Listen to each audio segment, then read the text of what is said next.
bini no sak ni khlai na ni mo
Aunty, matagadi aunty.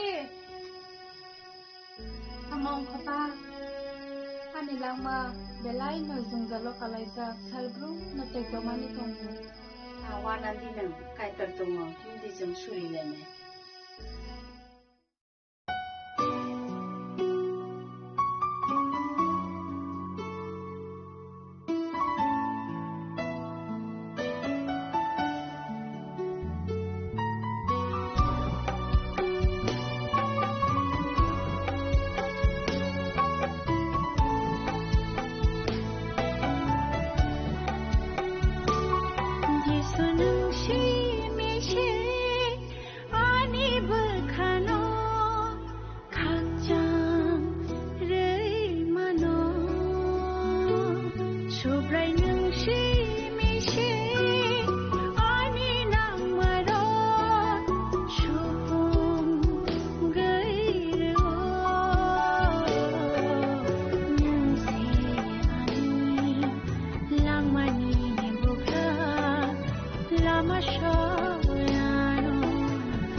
Sini bekhawa tamo tong Saideman,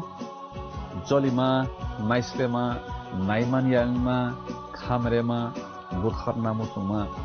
Bunina Sakni Klainana Musuma, Akoro, Abotirakno, Hibia Sak, Jesukana Suridi, Sandi, Kabui Hopung, Sapung, Sandi, Mangla.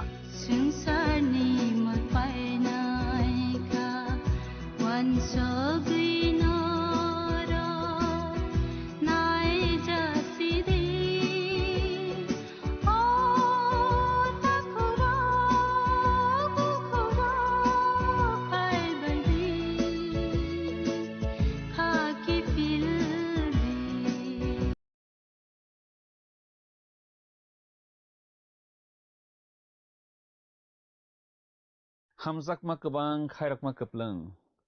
nakarma kebang, abotui bufa, seng mannani mosong layo. Aw,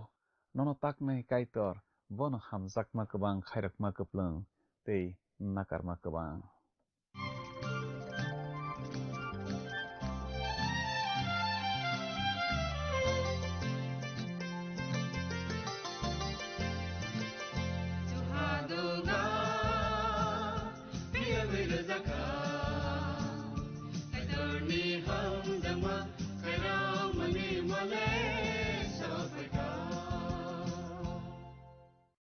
Pandani pailawo olangmani khorang pandanai tonai joto khapani takhuk tei bokuk songnang haina hai hamjakma tei chibairawai tinini pandawo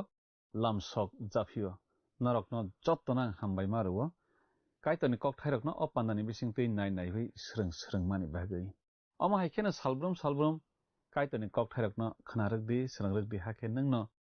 kaitoni kokthairokno teibo busi mannai tei pholawo tori logi mannai kaitoni hamari nung manruknai tini keseng khnalainai Semai kesamni na paithakni bisap Malachi aroni aboni halokno tuiwi te aboni berem sa tangsana tui jeng sebaiwi sukrobui salainai te srunglainai oro jeng nuklainai o bijap pholawo kemajak chukjaya borokrokni bagui seijago bomhai borokrokni bagui seijak hingke pholawo kemajak tei chukjaya borokrokni bagui Malachi bijap seijago Israel sarok borok ni hawo phirogui sokphaibai phikhano haifano borok kaitorbai haksal laijak kaitoni hamjakma wngkha tei slaijak phlaya jat hamjakma Israel dofa bono poito khlaimania wngwi tongphruobo kaitor borokno hamjakma thaklangya khe chwng tinini pandawo nuklainai Israel sarok noktharo surinani phailaifru ochairok kaitorno borom rwya anglaimani kogrok bo chung tini khnalainai asuk simia asukni phasi chajak bukur kukjak punrok togrok noktharo barok laiphaimani kogrok bo chung khnalainai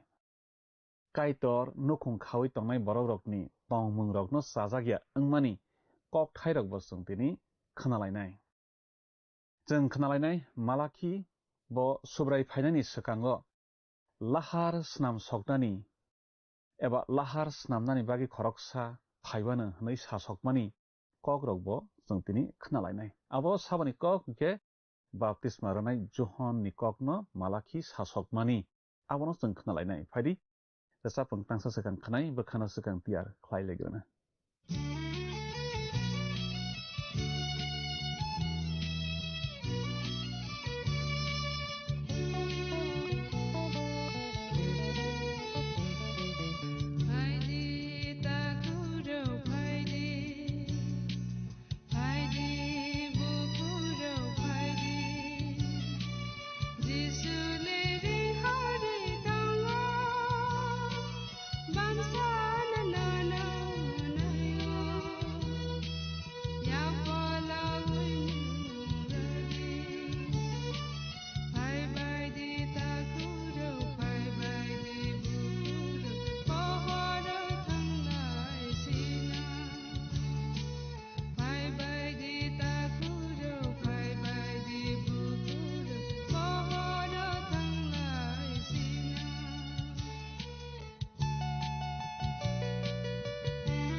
Khanawi tongnai khapani kichingno ang tinini o langmani khorang pandao montanaisa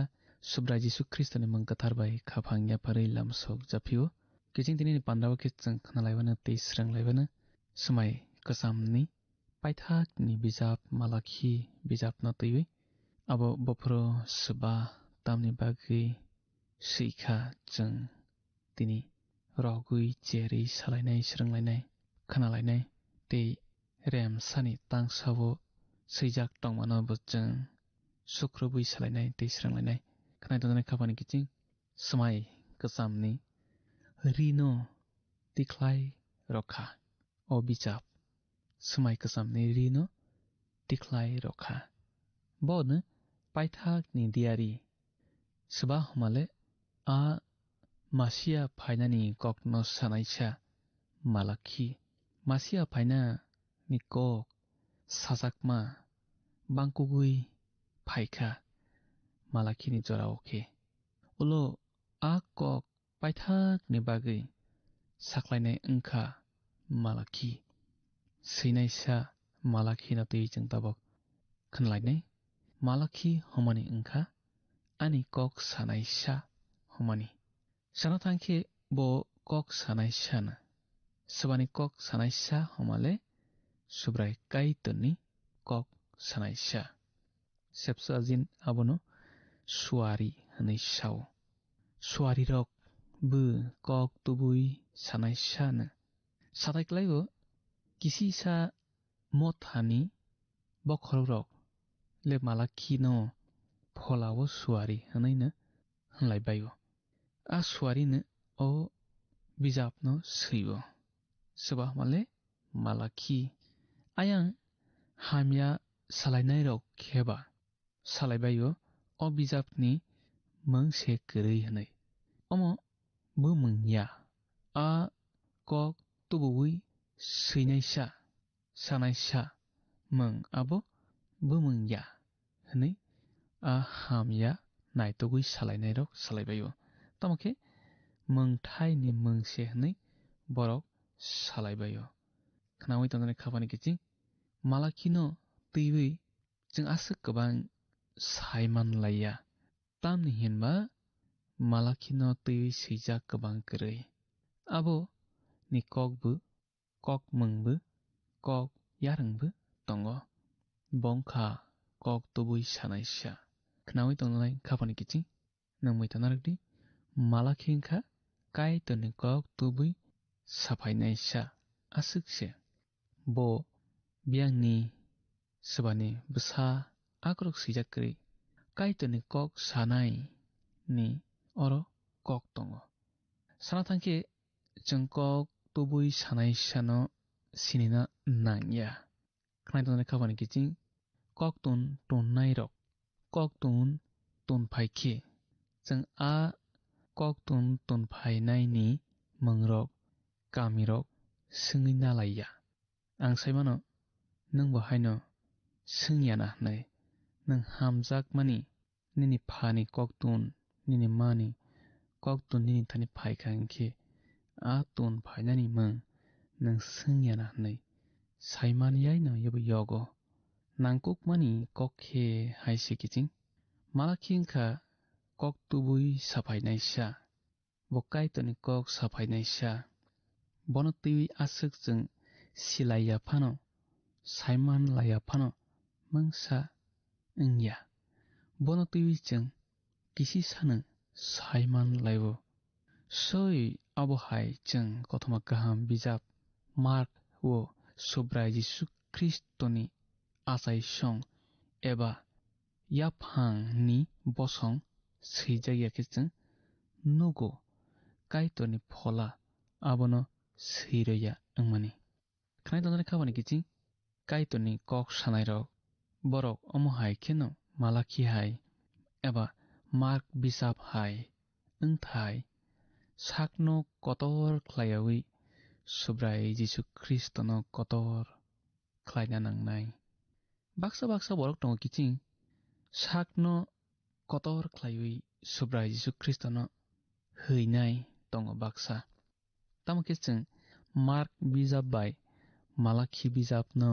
naiwi Malakhi no naibita belai ke soलोंथाइ दङ बिसिंनि कक ओंखा कथमा गाहाम बिजाब गांब्रै रग जिसुनो तैवि जानिजा आलका फुनुकमं फुनुगै सालायबायो माथाइके सुब्राय जिसु ख्रिस्टनो बबाग्रा नै सावै फुनुगो बकबांमा से अरो साजाक बबाग्रा से ओङै तंखेबा डेभिडनि बसंतै आजाय बना नांनाय ते आबो हाइखेनो माथाइ बिजाब फियाव जागो सुब्राय जिसु ख्रिस्ट बबाग्रा नै आरो पैला साजागो अमो जिसु ख्रिस्ट आजाय मानि बसं ओंखा डेभिड बसंनि डेभिड ओंखा अब्राहाम बसंनि तबो बेलाय नांमा कक ओंखा आहाय बंखा डेभिडनि बुस्सा सोबा हमले सुब्राय जिसु ख्रिस्ट तामनि हिनबा माथाइ बनो बबाग्रा नै साखा तमके मार्क बिजाब बनो काइटरनि सेलें नै सावै फुनुगो खनावै तनरे खाफानि किचिं नों रमुइदे मानखा साइमानलिया तमके माथाइ साननि नाइबो सुब्राय जिसु ख्रिस्ट बबाग्रा बसंनि बबाग्रा नै मार्क खेबा काइटरनि सेलें नै सुब्राय जिसु ख्रिस्टनो सावै फुनुगो बनि बसं न रना साना आसुक सामुं नांजागिया मार्क नांमा कक ओंखा जेके फानो सेलें सामुं थल जाक मानो ख्लाइमा मापाइनाय नांमा कक ओंखा जेके फानो सेलें सामुं थल जाक मानो ख्लाइवै मापाइ रनाय सुब्राय जिसु ख्रिस्ट काइटरनि सेलें नै मार्क सावो ते सुब्राय जिसु ख्रिस्ट जे सामुं थलै रहर जाकमानो ख्लाइवै मापाइनाय नै मार्क सानाय नायो निनि बागै सामुं तांना फाइनाय रक नि साकावो आबहायनो निनि नायमंबो नै आंखागो फिया मार्क फुनुखा सुब्राय जिसु ख्रिस्ट सामुं रजाक मानो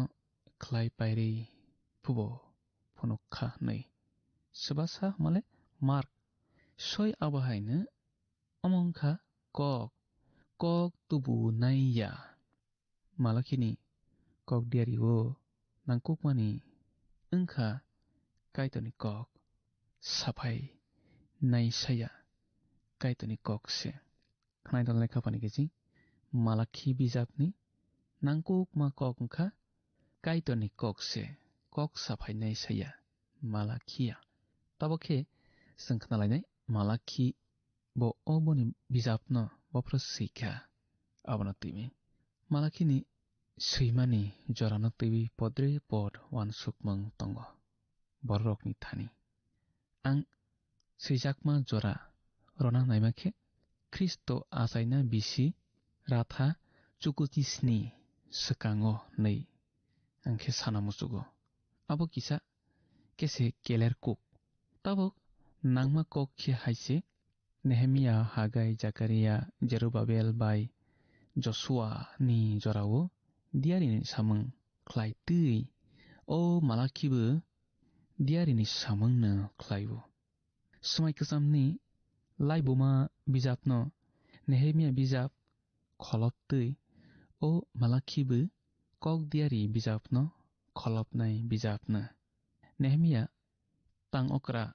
नि सामुं ख्लाइ तंफ्रु एबा आबुनि उल्ट्रबो कक दियारि साख्लाइमा सामुं ख्लायो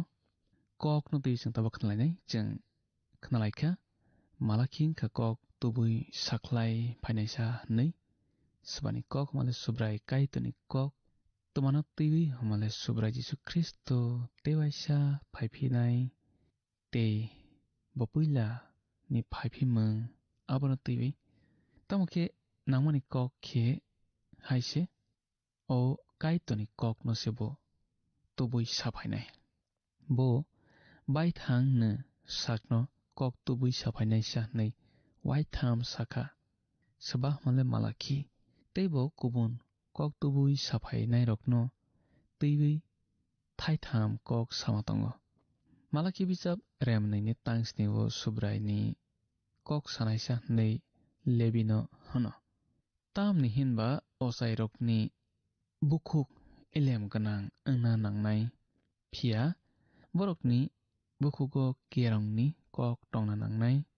तामनि हिनबा बरक ओंखा सेंक्रा रकनि सुब्रायनि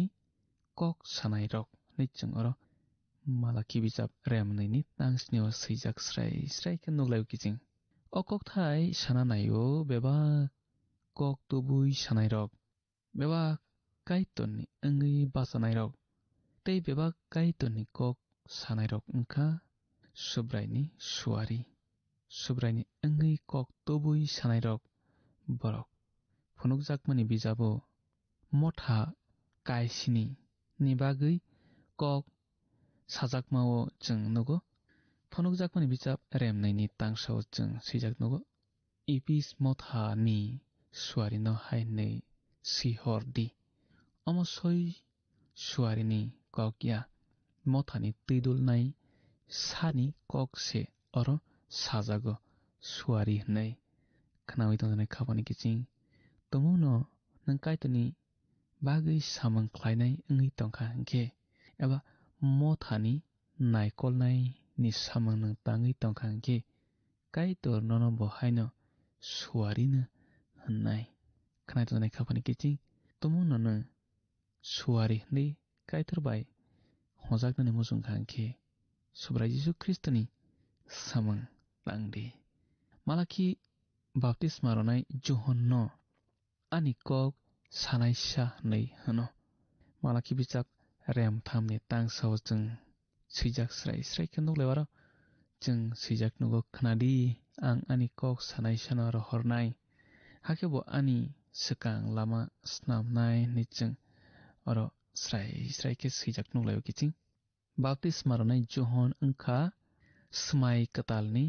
मालाखि स्माय कचामनो तै मालाखि याकारै रमावनो बाप्तिस्मा रनाय जहन सामों चिंगो तेव सकना फिदि बाप्तिस्मा रनाय जहन ओंखा स्माय कतालनि मालाखि तै स्माय कचामनो मालाखि याकारै रमावनो बाप्तिस्मा रनाय जहन सामों चिंगो अरखे स्माय नि कक तुबुई साफायनाय सा हनै ख्रिस्ट होनजागो हाय मालाखि बिजाब रेम थामनि तांसा नों खोक तांलायबानो अर जों सैजाक नुगो फिया जेन नों नायतगो आ सुब्राय आसम साबनि नकथारो फायनाय सुमायनो तैबै कक साफायनाय सा जेन तैबै नों तंथक जागो खोनादि बो फायनाय हनै सेंक्रा रुकनि सुब्राय साव हनै जों अर सैजाक नु स्राय स्राय क्लाय किजिं समाय गोजामो सुब्रायनि सुवारि ओंखा बाहान बोथैनि बरक ओंफायाखो फ्रुनि ख्रिस्ट खनावै तंनाय खाबानि किजिं जों आ ख्रिस्ट नो मान लायखा आ ख्रिस्ट निनि सुमसकनि बागै आनि सुमसकनि बागै बो थैफैखा अ हावो तैजों बनि थै कथारबाय बायबै नाजाखा तैजों बनि थै कथारो तुककमानि बिसिं तैजों माथांजाक लायखा जों ताबक काइतर बाय गाहाम हनै रमजाक लायखा खनावै तंनाय खाबानि किजिं जों ताबके मालाखि बिजाब रेमसाव थांनाय सिवानो नेहेमिया जे जों जालनो तैबै सामोंख्लायो आबोनोनो मालाखिबो ख्लायो आ जों जालनो तैबिनो सामोंख्लायो मालाखिबो अर नुकजागो मालाखिबो आ सालनो सावो तवानो हले ककदियारि काइतनि ककदियारि पैलानि जों जालंखा असाइरो हामिया ओंमानि तै कायसा जों जालंखा बरक बैनि हानि बररक बाय कायजाकमों तै बरकनि इस्राएल बोरै रकनो काकमों आवसे बरकनि चाया अमनो तै याग्रना बागि काइतर अंखरि फायनाय काक लाइमोंनो तैबै मालाखि बिजाब जोंनो फोरोंनाय बरकनि तै कायसा चाया जों जाल ओंखा इस्राएल सारुक काइतनो जिव कायसा rothanibo tei kaitorno yapar thanio belai bokha gorilai bokha kosorlai bokha kusulai malaki bisap remsani tangso जों थांलायसनि किसिं आरो जों सैजाक नुगो malakini bisingtui Israel sorokni thani subrani hilikma kok niching aro sैजाक nuglayo malaki homani engka ani kok sanai sa homani chung thaichingo abono tui salaijak nalaijak kiching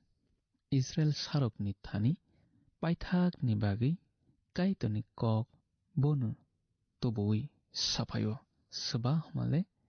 malaki khnami tanjani khapani kiching apruni jorao Israel sarok kaitorno jio kaisa rothanibo belai bandilai bekha tei kaitorno borok barok lai phaibai phru belai bandilai bekha tabuk जों aro hilikma kok nei thaichingo khok tanglai phru khnalai mani abon tui kisa sana muchungo hilikma kok engkha bus yagul sujak mung swabai hamale kaitorbai kaitorni bus se abo phia kaitor borokno belai dorokhe honnai bus thumnai yagul sunai जों saimanna nangnai tei belai saimanna nangmakhe malaki asuk kok samani Israel songno se sawi tongo oro o malaki bijabo hoda kaisi neino sebo sawi tongo o kok toma kokno tui hamale a Israel sarok kaitorno yapar thanibo bokha kosor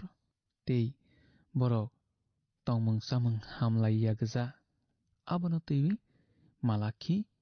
Israel sarokno oboni bijapni bisingtui sawi honi tongo Israel sarok kumajak hai matongo borok tini kumajak deklaina borok kumajak yatini okok Israel sarokni bagi se hoda kaisi rokni bagi se bebak hodanina chukya khibijak rok mangna borokni hawo phirok baikha tamokhe ang khakabo a phirok yarok ni thanibo malakini kok sogui khna nei khnami tanjani khapani kiching subra Jisu Kristo bo asai phainai daktino phainai tei boni bisingtui borok mothangjak abono kaitor malakini bisingtui sasogui rekha Israel sarokno khnarothang nei tamokhe Israel sarok kisafano abono khunjuk kan laiya gja aboni bagi borok subra Jisu Kristono sinilaya tabok jora sinilaya borok bono butharui pailaikha ayang subra Jisu Kristo le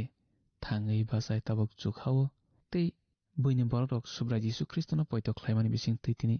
mothangjak pungmanai tongbayo khnami tanjani khapani kiching ayang buini borok le subra Jisu Kristono baithangni mothangnai nei poito khlaima bisingtui mothangjak mung manui tongbaikha Israel sarokle tabuk jora sinilayani bangui piring poroi englai buini harago tonglai melai tektoni bisingui tongui matong laibai jao borok haifano salsa borok subra Jisu Kristono sininai borokni bagui mothangnai nei bofro male a tekto bai tekto kotorni jorao Nehemia bijap sawi phunukjak uklok bwskang kwrwnglaijak se nei aro kok tubui safainai sarok tongo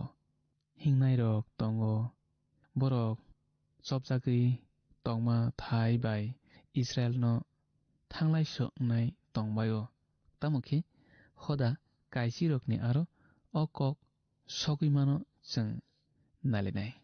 khnami tanjani khapani kiching जों tini malaki bijap no tui khnalaikha sranglaikha kiching nang Jisuna no poito khlaiwi tongdi teboni yakromui tongdi hakhe nang bobai mothangjak जों tini asuk no khnalaigasnai bwskani pando malai pisiwana afro जों tebo kaitoni hamari yachak laiphinai kaiton mai tonasithing hambai khapani kiching belai ke hambai o pandano khalogui panda paya sak jora nai tomani bagi belai ke hambai te kaitorni kok thairokno khnaragui srangragui tomani bagi belai ke hambai om haikeno kaitorni kok thairokno khna ragdi srangragdi nungno kaitorni hamari manruknai. Tini pandani bisingtui jeng serangai manlaikha. Kaitorno yafarkhe kahamno no yafardi. Kaitorno surikhankhe bukhabai no suridi naichung tini khnalaikha. Au kaitorno jefro jeng yafarnai surinai bukhabai no jeng ma surinai tei kahamno no ma yafarnai. Kaitorno hamjakma bai borom rwma bai tai kirima bai khe jengno tongdi nei tini phwrungo kaitor. O malaki bijapni bisingtui kathar kubui khe tongdi nei malaki jengno tini phwrungphio. Asuk simiya malaki tei bo sabo nukhung khamungno tüiui kathar khe nukhung khalaidi nei bo tinini pandani bisingtui samani phwrungmani jeng manruklaikha. Khoroksa tei khoroksa no kogrulaikhe abono kok naruknai wnglaidi nei bo tini jeng khnaruklaikha. Jeng tini teibo khnai manruklaikha ham yarokno kaitor busthumnai yakarya nei au kaitor bini jorao no busthumnai borok rokni jorao ya bini jorao se. Malaki paithau khe sawo kathar khe khatungmung gwnang khe phiya samung kaham khlaima bisingo tongui bwskangni chungsasa salno naisinglai tonglaidi nei bo malaki bijap jengno tini phwrungkha. Phari o kok thairokni bagui jeng tabo kaitorno hambai rwlainai tei suriui pandano mathakma bwkhak thanglai siwana suribana. Apha kaitorno no belai khe hambai nung haino hai nini kok thai jengno chini pholao torthani chuknai jat kok thai romani bagui no belai khe hambai. Apha kaitor panda naitonai joto nini bwsarokno pholao teibo torui logui mannani chubadi tei apha kaitor nungbai mang halok kaham narwgui tongmanani chubadi nungbai kakya khe tongmanani chubadi tei apha kaitor borokno podre pod borokni samung nangmarok tongkha hwnkhe nung bebak ojon khe jugalui robui tongdi apha tei nung borokno nini yakbai romui tui dului tui chabui tongdi. Surima Jisuni mungbai sana. Amen. Belai khe hambai jottono o pandano nai tongmani bagui tei kaitorni kok thairokno khwnarwgui swrungrwgui tongmani bagui hambai. Jeng tini asuk jara kheno panda ma pairolai grasinai bwskani panda haino hai malai laiphinai ang jottono kobok phio.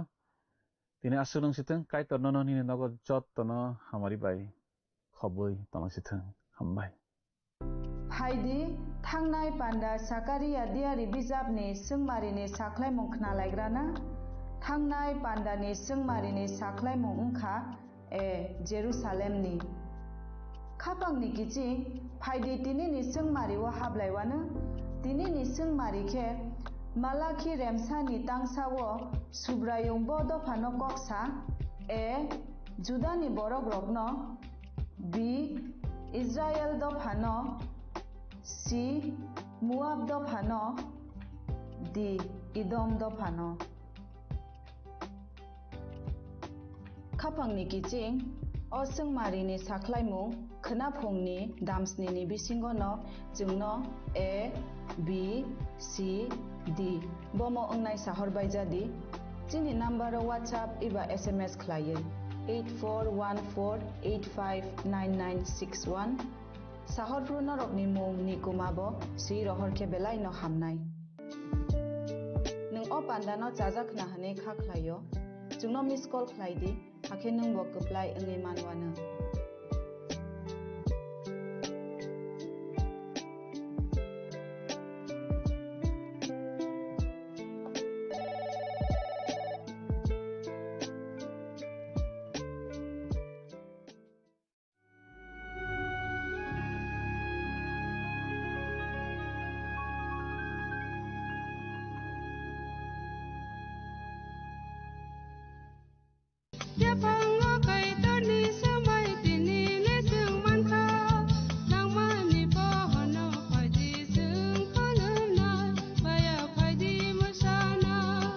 Kok naya borokni langmao hamsa mengkeri simia mas ma komornai. Kok khanai borokni langmao khe hamsa mengphaio. Hamsa mengphainai simia ayo kolokbo nunai.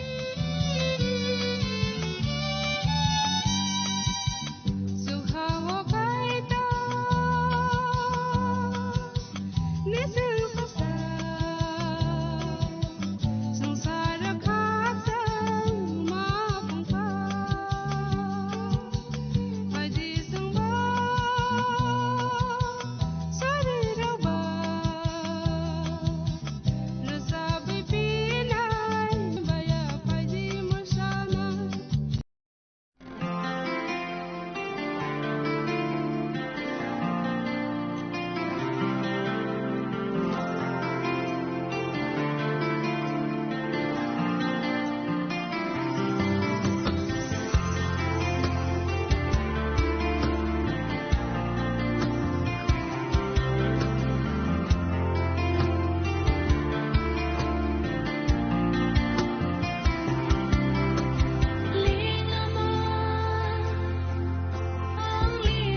Pagi hamari nini thaniyo Mukhaku fulbai nono kong sakhe khakdang mano nang lero biyal jorabo tekto jorabo logi o tongo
khadi subrai ni khora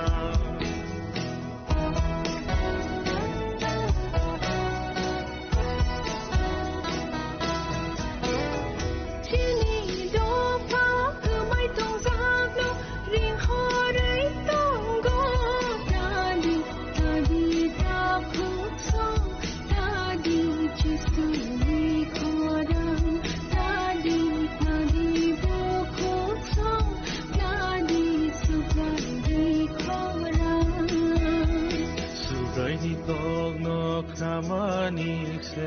amrini apa salsale manai khati jaga chukha tong thai no nasi sagano bole bi khapang pio tong dei nai bo ban lang mania moto no tu tong dei nai bo ban lang mania moto no tu Tripura orang sakni hani besar Ojisule tengoring hore tongoring manok kadi waisa Okunjuno kachom dikisa Ojora tongsani kaki pilya Permunago kulai nai salsa Okomori tanai salsa Okumawi tanai salsa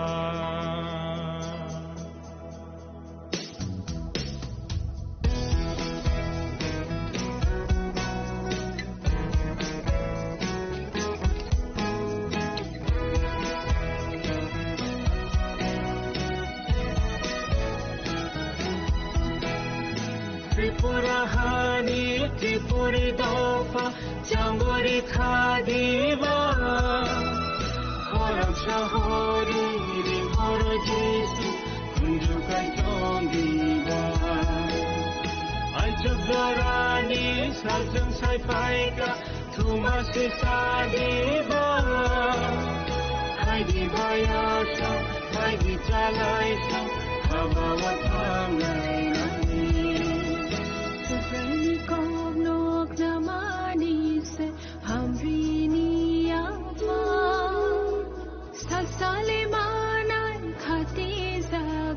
Chukha tong thai lo Nasin jaga no bole bini khapang phio ge Tongui nai bo bai lang mania no to no tu Tongui nai bo bai lang mania no to no tu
Ngài xin con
di tonggo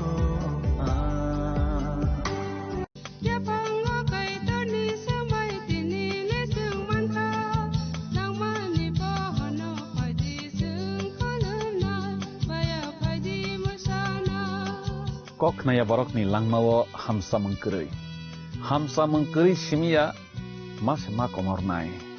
kok nanai borok ni langmawo ke hamsa mengphayo hamsa mengphainai simia ayo kolok bo nai